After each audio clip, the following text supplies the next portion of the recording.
ಸ್ವಚ್ಛತಾ ಹಿ ಸೇವಾ ದಿನ ಕಾರ್ಯಕ್ರಮಕ್ಕೆ ಹಿರಿಯ ಸಿವಿಲ್ ನ್ಯಾಯಾಧೀಶರಾದ ಯೋಗೇಶ್ ಚಾಲನೆ ನೀಡಿದರು. ನ್ಯೂಸ್5ಗೆ ಸ್ವಾಗತ. ನಾಗಮಂಗಲ ಪಟ್ಟಣದ ಜೆಎಂಎಫ್ಸಿ ನ್ಯಾಯಾಲಯದ ಆವರಣದಲ್ಲಿ ತಾಲೂಕು ಕಾನೂನು ಸೇವಾ ಸಮಿತಿ, ವಕೀಲರ ಸಂಘ, ಅಭಿಯೋಜನಾ ಇಲಾಖೆ ಹಾಗೂ ಪುರಸಭೆ ಕಾರ್ಯಾಲಯ ಇವರ ಸಂಯುಕ್ತಾಶ್ರಯದಲ್ಲಿ ಹಮ್ಮಿಕೊಂಡಿದ್ದ ಸ್ವಚ್ಛತಾ ಹಿ ಸೇವಾ ದಿನ ಕಾರ್ಯಕ್ರಮದಲ್ಲಿ ನ್ಯಾಯಾಲಯದ ಆವರಣದಲ್ಲಿ ಸ್ವಚ್ಛತೆ ಮಾಡುವ ಮೂಲಕ ಹಿರಿಯ ಸಿವಿಲ್ ನ್ಯಾಯಾಧೀಶ ಯೋಗೇಶ್ ಅವರು ಚಾಲನೆ ನೀಡುತ್ತಾ ಮಾತನಾಡಿ, ಕೇವಲ ಭಾಷಣ ಮಾಡುವ ಮೂಲಕ ನಮ್ಮ ಸುತ್ತಮುತ್ತಲಿನ ಪರಿಸರ ಸ್ವಚ್ಛತೆ ಆಗೋದಿಲ್ಲ. ಆದ್ದರಿಂದ ನಾವು ವಾಸ ಮಾಡುವ ಸ್ಥಳವನ್ನು ಸ್ವಚ್ಛ ಮಾಡಿಕೊಳ್ಳಬೇಕು. ಪುರಸಭೆ ಕಾರ್ಯಾಲಯದ ನೌಕರರು ನಮ್ಮ ಪರಿಸರವನ್ನು ಸ್ವಚ್ಛತೆ ಮಾಡ್ತಾರೆ ಎಂಬುದು ಸಾರ್ವಜನಿಕರಲ್ಲಿ ಬರಬಾರದು. ನಮ್ಮ ಪರಿಸರವನ್ನು ಸ್ವಚ್ಛತೆ ಮಾಡಿಕೊಳ್ಳೋದ್ರಿಂದ ಮುಂದಿನ ಪೀಳಿಗೆಯವರಿಗೆ ಒಂದು ಮಾರ್ಗದರ್ಶನ ಆಗೋದ್ರ ಜೊತೆಗೆ ಆರೋಗ್ಯ ಕೂಡ ಚೆನ್ನಾಗಿರುತ್ತೆ. ಸಾರ್ವಜನಿಕರಲ್ಲಿ ಮನವಿ ಏನಪ್ಪಾ ಅಂತಂದ್ರೆ, ನಾವು ವಾಸ ಮಾಡುವ ಸ್ಥಳದಲ್ಲಿ ಪ್ಲಾಸ್ಟಿಕ್ ಕವರ್ ಬಳಕೆ ಮಾಡೋದನ್ನ ಮೊದಲು ನಿಲ್ಲಿಸಬೇಕು. ಈ ಪ್ಲಾಸ್ಟಿಕ್ ಚೀಲ ಬಳಕೆ ಮಾಡೋದ್ರಿಂದ ಪರಿಸರದ ಮೇಲೆ ಸಾಕಷ್ಟು ಪರಿಣಾಮ ಬೀರುತ್ತದೆ ಎಂದರು. ಕಾರ್ಯಕ್ರಮದಲ್ಲಿ ಜೆಎಂಎಫ್ಸಿ ನ್ಯಾಯಾಲಯದ ಅಪರ ಸಿವಿಲ್ ನ್ಯಾಯಾಧೀಶ ಎಂ ನರಸಿಂಹಮೂರ್ತಿ ಅಧ್ಯಕ್ಷತೆ ವಹಿಸಿಕೊಂಡಿದ್ದರು. ಸಿವಿಲ್ ನ್ಯಾಯಾಧೀಶ ಎಚ್.ಎಸ್. ಶಿವರಾಜು, ಅಪರ ಸಿವಿಲ್ ನ್ಯಾಯಾಧೀಶ ಕೆಪಿ ಸಿದ್ದಪ್ಪಾಜಿ, ವಕೀಲರ ಸಂಘದ ಅಧ್ಯಕ್ಷ ಬ್ರಹ್ಮದೇವರಹಳ್ಳಿ ಮಹದೇವ, ಅಪರ ಸರ್ಕಾರಿ ವಕೀಲ ಪಿಸಿ ಮಂಜುನಾಥ್, ವಕೀಲರಾದ ಪುರುಷೋತ್ತಮ, ಕೋಣನೂರು ಧನಂಜಯ್, ಪುರಸಭಾ ಸಿಬ್ಬಂದಿಗಳಾದ ವಿಕ್ಷುತಾ, ವೆಂಕಟೇಶ್, ನಾಗರಾಜು ಸೇರಿದಂತೆ ಜೆಎಂಎಫ್ಸಿ ನ್ಯಾಯಾಲಯದ ಎಲ್ಲ ನೌಕರ ವರ್ಗದವರು ಹಾಗೂ ಪುರಸಭಾ ಕಾರ್ಯಾಲಯದ ಎಲ್ಲ ಸ್ವಚ್ಛತಾ ನೌಕರರು ಉಪಸ್ಥಿತರಿದ್ದರು.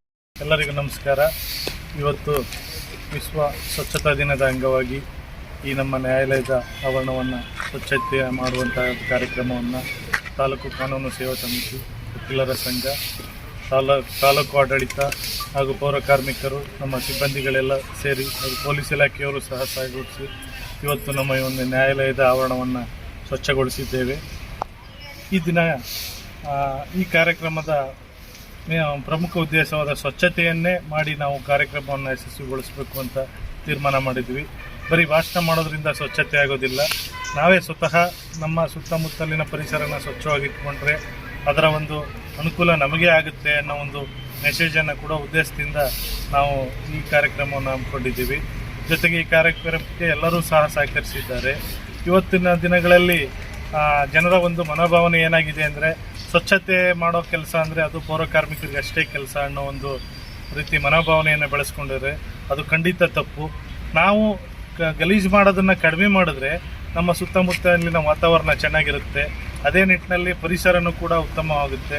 ನಮ್ಮ ಮುಂದಿನ ಮಕ್ಕಳ ಒಂದು ಭವಿಷ್ಯಕ್ಕೆ, ಮುಂದಿನ ಜನ್ರೇಷನ್ಗೆ ಒಂದು ಉತ್ತಮ ಪರಿಸರವನ್ನು ಕಲ್ಪಿಸಬೇಕಾದ್ದು ಎಲ್ಲ ನಾಗರಿಕರ ಕರ್ತವ್ಯ ಆಗಿದೆ.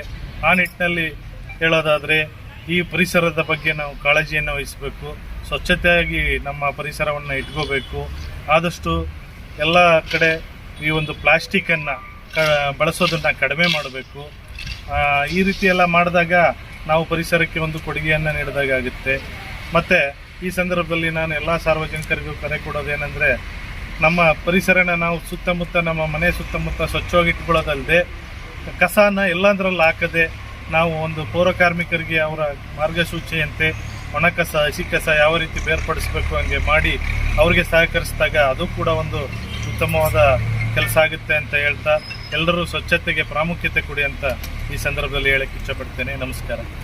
ನಿರಂತರ ಸುದ್ದಿ ಸಮಾಚಾರಗಳಿಗಾಗಿ ನೋಡ್ತಾ ಇರಿ. ಇದು ನಿಮ್ಮ ನ್ಯೂಸ್5.